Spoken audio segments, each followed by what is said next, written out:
Salut, c'est Stéphane du blog Fatigue Chronique et aujourd'hui on va parler du stress et de l'impact qu'il a sur le corps et c'est phénoménal. Et aujourd'hui on a vraiment tendance à sous-estimer le stress parce qu'on en a trop parlé, on n'a pas vraiment assez de vraies piqûres de rappel, c'est un peu partout, ouais le stress, il faut faire attention au stress, il faut se ménager et finalement les gens sont là, bon ça va le stress, moi là j'ai pas le temps, je m'en occuperai plus tard, bon c'est de toute façon c'est du long terme et on le dédramatise et en fait c'est une grave erreur parce que c'est probablement la chose la plus importante à adresser et je vous propose de faire le point.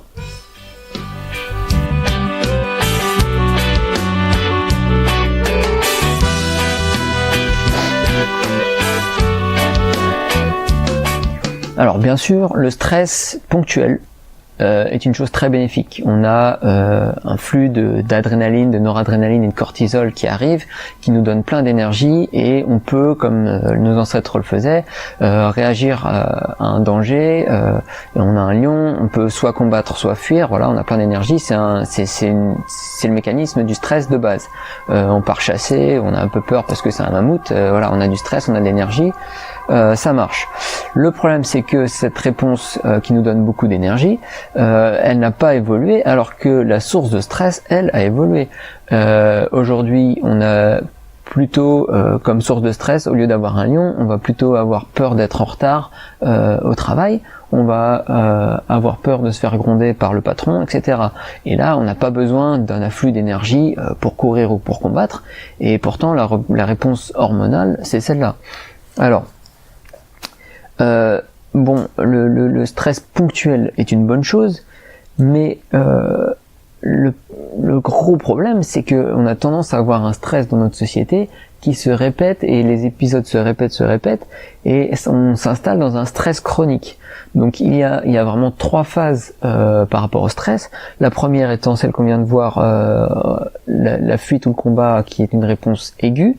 Ensuite on a une phase de résistance, c'est-à-dire que le corps, à force de crier au loup il me faut de l'énergie, les cellules du corps disent ouais, c'est bon, on connaît, on n'écoute plus. Donc on adapte en fait les mécanismes du corps pour pouvoir survivre sans complètement se vider d'énergie. Ensuite, si ça continue vraiment trop loin, alors là on atteint une phase d'épuisement où le corps n'a même plus assez d'énergie pour produire les hormones de base de réponse au stress. On est complètement léthargique et déprimé et là c'est la catastrophe.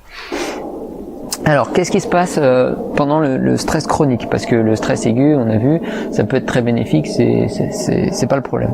Alors, notre vrai ennemi, c'est le stress chronique. Qu'est-ce qui se passe? Premièrement, afflux de glycémie dans le sang, que ce soit le glycogène que vous avez en réserve dans le foie ou que ce soit à partir de la graisse. Le corps va se mettre à faire beaucoup de glycémie et donc pour utiliser cette glycémie, beaucoup d'insuline. Et en même temps, on va dire à certaines cellules, vous utilisez pas toute cette glycémie parce que il faut que ce soit réservé pour les muscles et pour le cerveau pour une situation urgente. Donc on va développer, si vous avez lu mes articles, vous le savez, on va développer une résistance à l'insuline et cette résistance à l'insuline sur le long terme, ça mène au diabète de type 2. Ensuite, on a des problèmes inflammatoires parce que l'inflammation est notamment régulée par le cortisol. Si on dérègle le cortisol, on dérègle l'inflammation et une inflammation chronique. J'ai également fait un article dessus. C'est vraiment très délétère.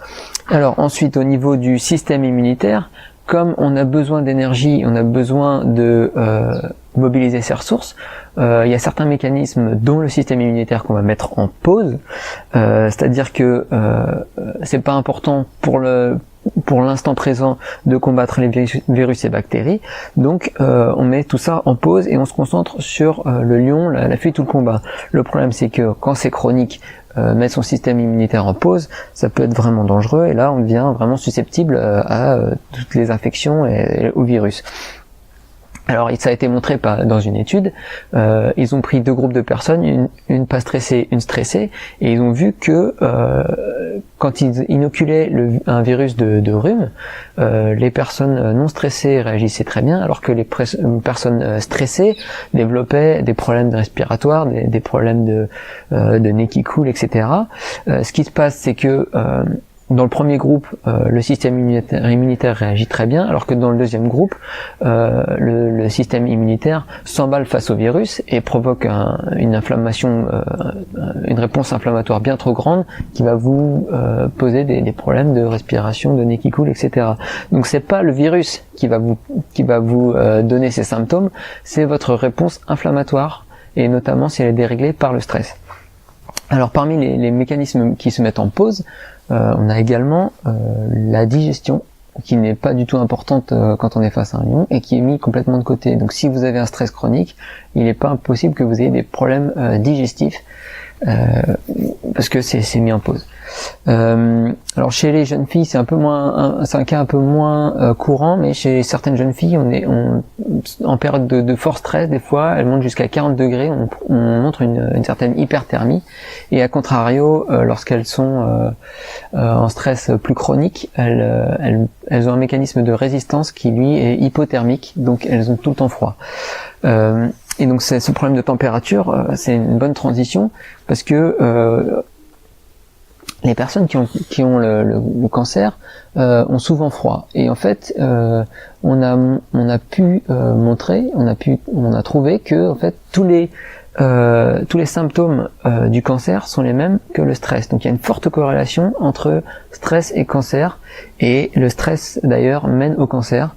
Donc les symptômes sont l'hypothermie, comme on vient de le voir, mais aussi l'hyperglycémie, alors que les cellules cancéreuses sont hyper friandes de sucre.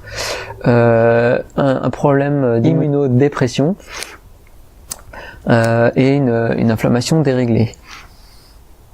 En plus de ça, on voit la mort de certains macrophages qui sont là pour nettoyer les infections, mais également nettoyer les cellules malades.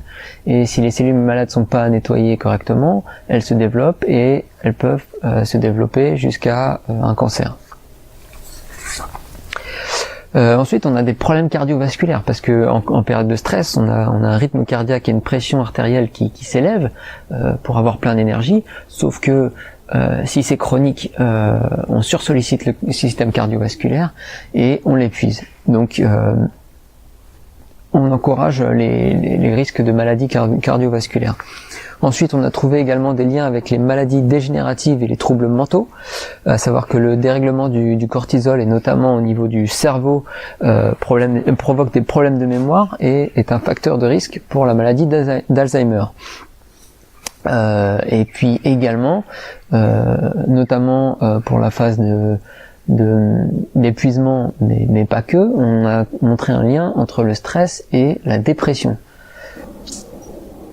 Donc voilà, alors en conclusion, le stress est votre ennemi, et vraiment votre ennemi numéro 1. Donc vous êtes votre propre ennemi. Vous avez beau vous concentrer sur l'alimentation, sur des compléments alimentaires, sur des infusions d'herbes, etc., faire un peu de sport à droite à gauche, si vous êtes rongé par le stress, vous vous intoxiquez vous-même, et tout ce que vous faites à côté n'aura aucun effet. Il faut vraiment laisser au corps la possibilité d'être en bonne santé et de se soigner si vous êtes malade et fatigué, et le stress est vraiment la première des choses à adresser lorsque vous êtes fatigué et malade, et même si vous l'êtes pas, pour prévenir toutes les maladies, le stress est vraiment, quand vous êtes sous stress, vous vous intoxiquez vous-même. Et ça, c'est très grave, et vous êtes votre propre ennemi, et on a tendance à sous-estimer ce danger, et c'est vraiment dommage, et je tenais à faire avec cette vidéo une piqûre de rappel. Alors voilà, merci de m'avoir écouté, n'hésitez pas à me laisser des petits commentaires, à vous inscrire à ma chaîne si c'est pas déjà fait, et puis passez une bonne journée, et détendez-vous, et je ferai une vidéo sur comment combattre le stress une prochaine fois, parce que c'est quand même un gros sujet. Allez, ciao.